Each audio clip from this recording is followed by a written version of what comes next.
Shalom, shalom. First and foremost, I want to give all praises, glory, and honor to Yahweh Bahasham, Yahweh Shai Bahasham Racha Kodash. Double honors to the apostles and elders of Great Millstone. Salutations, much love and respect to you, Akim, out there pushing this word out in truth and sincerity. Now, this lesson is going to be centered around this article entitled U.S. Economy will soon start losing 175,000 jobs a month, Bank of America warns. And this is all one word: prophecy. Okay, these things were written to happen, and we've been speaking about these things. All right, the loss of jobs, starting with our elders and apostles, of course. You know, the losses of jobs, the famines, you know, the increased pestilences, the different lockdowns, which are going to continue, and they're going to escalate. They might use a different excuse, or multiple excuses actually, to do these different things. Okay, because remember what Klaus Schwab said. He said China is a great example, you know, and that's a small piece of what Esau's trying to do worldwide. That's a small example. That was nothing more than a test run. Okay, but guess what? Yahweh Shem Yahweh Shai is watching over the elect. Okay, remember that the Lord is always watching over his elect, those that serve him. Matter of fact, let me start off with this rather than what I was going to start with. Okay, because there's such a thing called a guardian angel. Okay,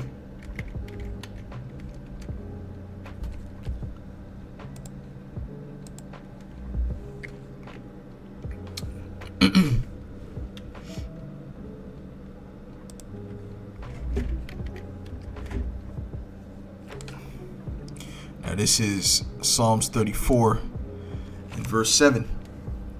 It says, the angel of Yahweh encampeth round about them that fear him, and delivereth them. Okay, sometimes you might see certain brothers, they see chariots passing by their house, or sometimes you see something that you might, you know, some particular star that you always see there, and you never know that could actually be a chariot as well. All right, but one thing is for sure is that those angels are constantly watching and protecting the men of the Lord and the women that believe on Yahweh Shai. Okay, so no one of the elect is forgotten about. There's no one of the elect that's going to be in a situation and the Lord is not looking at that particular time. He's doing something else and he can't see what's going on. Scriptures say that the Lord's eyes is brighter. It's 10,000 times brighter than the sun. So nothing can hide from the Lord. Okay, so I just want to put that out there because the angels are encamping around us. All right. So now I want to get Ecclesiastes, the 12th chapter and the 4th verse. It says, matter of fact, I'll start at verse 3. It says, in the day when the keepers of the house shall tremble, and the strong men shall bow themselves, and the grinders cease, because they are few, and those that look out of the windows be darkened. Now the grinders represent those that grind at the mill, right? Which represents jobs. That's why Jake says, what do they say when they say they're working or they're hustling? They'll say they're grinding. That's all spiritual because, you know, we're a spiritual people. We speak in parables. Now, the grinding is going to cease, okay? Because there's going to be few jobs left, and also there's going to be few people left. So there's going to be different stages, different waves of situations. You know, one of it is going to be that the jobs are going to run out, but then there's going to be another situation where it's going to be that the people, there's not enough people to fill those spots, just like you saw with the C-19. Because remember, World War III is getting ready to come to pass. Major death is getting ready to come on the earth. You know, it says, and the doors shall be shut in the streets when the sound of the grinding is low, and he shall rise up at the voice of the bird, and all the daughters of music shall be brought low. Okay, so the grinding being low is happening now, okay, on a small scale. It's happening now. Okay, you got people, all kind of layoffs happening. All right, so it's being brought low. All right. So that what? So that there's not much jobs, and without a job, how are you going to get money? Now you have to rely on the government, and that's what they want. They want you to rely on them, and it's going to get worse than that. It's going to get much worse because they need to have order out of chaos, right? And that means complete chaos. So now let me go to Isaiah the 19th chapter, and I'll start at the 14th verse. It says, Yahweh hath mingled a perverse spirit in the midst thereof. Okay, and they have caused Egypt to err in every work. Therefore, as a drunken man staggereth in his vomit. Okay, so Egypt has a clear perverse spirit mixed within it. Okay, we just saw what Baal Siaga just did. Okay, what they just did. You should know why I'm saying Baal Siaga is because when you type it into Latin, right, Latin to English, you type in Baal and then Len and then Siaga, it translates to Baal is king. All right, Baal is king, and guess what? Latin is a major language used in witchcraft. That's actually the main language used for the witchcraft. Okay, now when I did a particular experiment myself, and I just did this not because I saw anyone else do this particular brand, but I just decided to do it to see what it would say. And I typed in Gucci, right? And I separated the Gucci, I put the G-U-C and the C-I from Latin to English. And it said, there is an owl. Okay, there is an owl. What owl is that speaking about? That's speaking about Molech, man. The owl that they worship in the Bohemian Grove, right? That the Israelites worshipped, the heathen worship, which I believe that actually goes back to the Ammonites. Okay, which that was big with what? Child sacrifice. Okay, so this is a wicked, evil, perverse spirit in this place. And then they had that Santa Claus movie where the children were supposed to be spelling out I love Santa, but they spelled out I love Satan. So that's not by coincidence. None of these things are by coincidence. They're pushing for Satanism on a high level. Okay. And on top of that, look at what your president is doing. Look at what he's doing. Okay, he's giving all this money to all over the place, Ukraine and all these different places, and then look at Skid Row. Okay, so Egypt is clearly erring in every work thereof, and we're talking about spiritual Egypt. Let's get Revelations 11 and verse 8.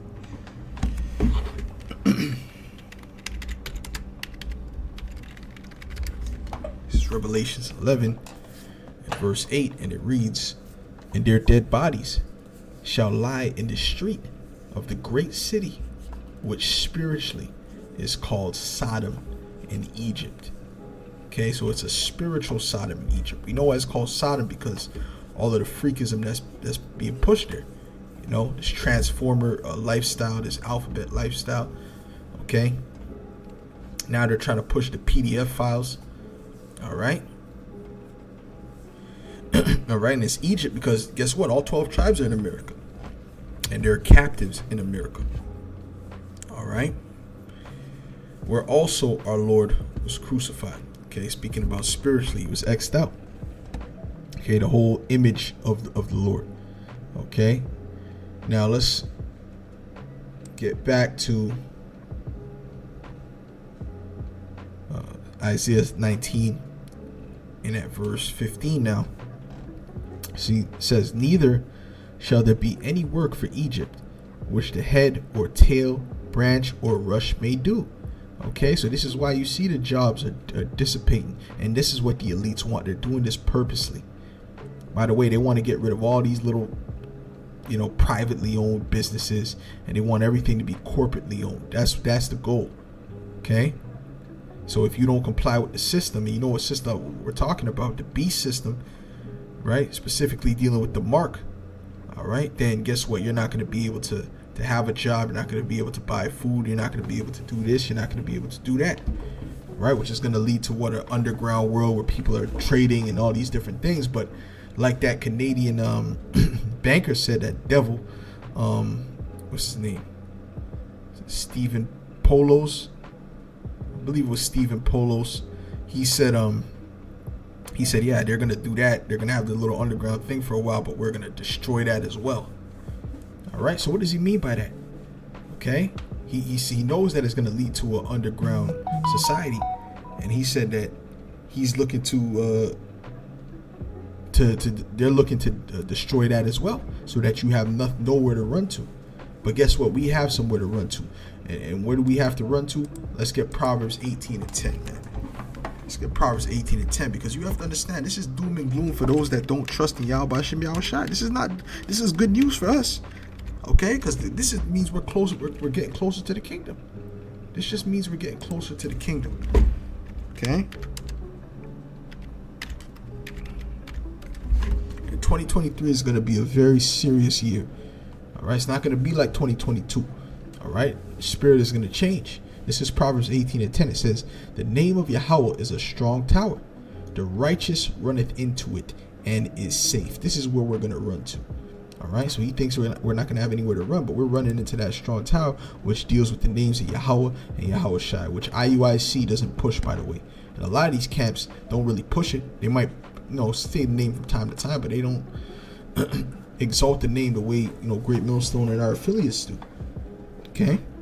And that's the strong tower. All right? They like to push this Christ energy. But anyways, it says, I'll read that again, Isaiah 19 and 15. "Neither shall there be any work for Egypt, which the head or tail, branch or rush may do. In that day shall Egypt be like unto women, and it shall be afraid and fear because of the shaking of the hand of Yahweh of hosts, which he shaketh over it." And you have to be a fool to not recognize in that time that it's the Lord that's doing that. Okay? "And the land of Judah shall be a terror unto Egypt. Every one that maketh mention thereof shall be afraid in himself because of the counsel of Yahweh of hosts, which he hath determined against it." Now, Judah is making them afraid now through pushing this word out, right? You got Judah, you got the kingdom of Judah out there strong pushing the word out. You got a few Latin tribes coming in, but it's mainly the kingdom of Judah. All right, but the Latin tribes have to come in. There has to be another great awakening, because, and I got to do a video on that, because guess what? The majority of the elect are the Latin tribes. You got 9 tribes that are Latin tribes, and then you got 3 tribes that are Southern Kingdom. So the majority of the elect has to be them Latin tribes, because they're the majority of the tribes. Okay, so come on, man. There has to be a great awakening, another great awakening. So, anyways, like you said, right? Judah shall be a terror. Well, Judah's also going to be a terror, because when people have nothing to lose, like other apostles always quoted, Jerusalem, they lose it. When they have nothing to lose, they lose it. Okay. When their backs are against the wall, they're going to get crazy. All right. It says, "In that day shall 5 cities in the land of Egypt speak the language of Canaan," which is what we're speaking in the ancient Hebrew, "and swear to the Lord of hosts. One shall be called the city of destruction." All right. Now let's go to Isaiah 32, because we always mention about how these women are about to get judged, and they're going to get judged the worst. Okay, especially the end up. But all of them are going to get judged very badly in this time. But the thing is, the end up has been the most rebellious and demonic out of all of them. So this is Isaiah 32 and 9. It says, "Rise up, ye women that are at ease. Hear my voice, ye careless daughters. Give ear unto my speech. Many days and years shall ye be troubled, ye careless women." And this could be the beginning. 2023 could be the beginning of that. Okay? "Many days and years shall ye be troubled, ye careless women, for the vintage shall fail. The gathering shall not come." Right? Because, when you plant a harvest, you're looking for the gathering. But if you plant a harvest, you do all that work, and there's nothing to gather in. You just wasted your time putting all that energy into this place. Okay? "Tremble, ye women that are at ease. Be troubled, ye careless ones. Strip you and make you bare. and gird sackcloth upon your loins. All right, because it's going to be a time of mourning for them, and they're going to be humbled, man. They will be humbled. See, Instagram done blew smoke up their ass on a high level, but they're going to be humbled. Okay, they shall lament for the teats, for the pleasant fields, for the fruitful vine. Just like Lot's wife, she was looking back at the everything of the substance they had in Sodom.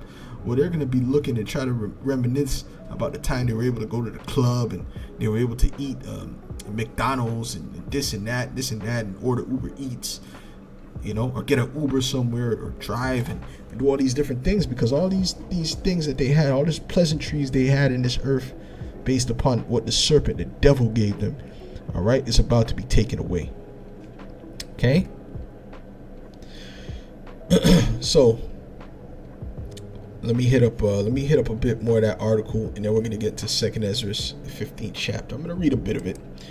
I mean, the title pretty much says it all, you know, but it says the Federal Reserve's fight to squash inflation will cause the U.S. economy to start losing tens of thousands of jobs a month beginning early next year, Bank of America warns. And there's about 100, I looked it up just before, there's about 140 some odd million jobs in America in total, okay, from east to west.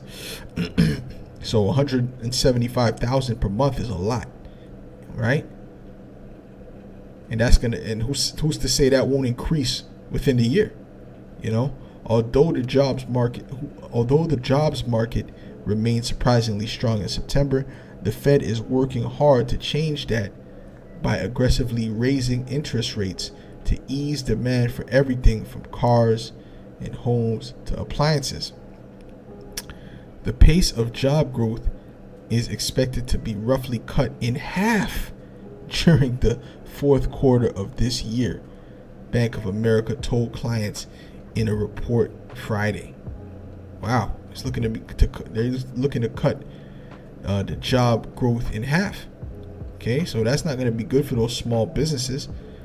You know, as pressure from the Fed's war on inflation builds, non-farm payrolls will begin shrinking early next year, translating to a loss of about 175,000 jobs a month during the first quarter, the bank said. Charts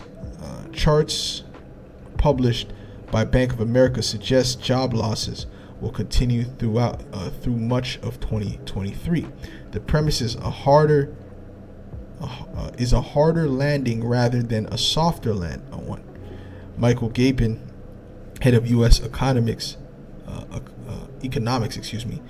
at Bank of America, told CNN in a phone interview Monday, in a perfect world, the Fed would slow the jobs market enough to get inflation back to healthy levels, but not so much that it causes significant and persistent job losses. Bank of America doesn't think the Fed will be able to pull that off. We are looking for a recession to begin in the first half of next year. Okay, so the first half of next year, they're looking for a major recession.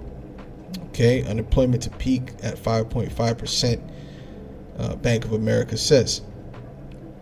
Okay, so you could clearly see that, you know, we're in the times of the birth pains, you know, and it's only going to get worse from here. It's not going to get. Don't look for a better time for this place. This place is on its way out. The Lord is clearly making this place circle the drain. This is 2nd Ezra 15 verse 10. It says, "Behold, my people is led as a flock to the slaughter. I will not suffer them now to dwell in the land of Egypt," spiritual Egypt, "but I will bring them with a mighty hand and a stretched out arm, and smite Egypt with plagues as before, and will destroy all the land thereof. Egypt shall mourn, and the foundation of it shall be smitten with the plague and the punishment that the Most High shall bring upon it. They that till the ground shall mourn, for their seeds shall fail through the blasting and hail, and with a fearful consolation," right? Dealing with the farmers. Okay, they're seeing that, you know, first of all, not only is the government trying to destroy them, but the crops they're having rough seasons. All right. See, because the Most High is helping them destroy these farmers for what? The purpose of the famine. Okay, so you're talking about job loss, you're talking about food shortages, you're talking about all these things, food price hikes.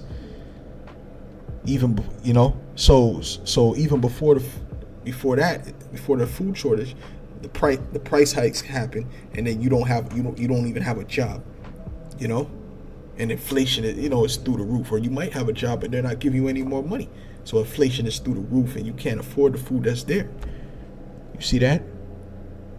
So these are the things that are being set up, man. It says, woe to the world and them that dwell therein, for the sword and their destruction draweth nigh. And one people shall stand up to fight against another, and swords in their hands.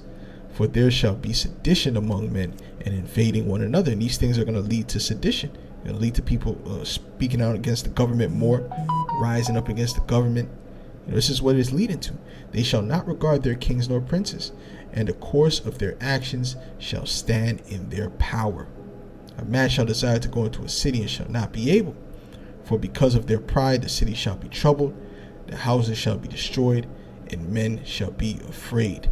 A man shall have no pity upon his neighbor, but shall destroy their houses with the sword and spoil their goods because of the lack of bread and for great tribulation. So hey, don't let any people are going to be kicking out doors looking for food and all these different things. So it's not going to be a smart thing to be bragging about what you have in that day.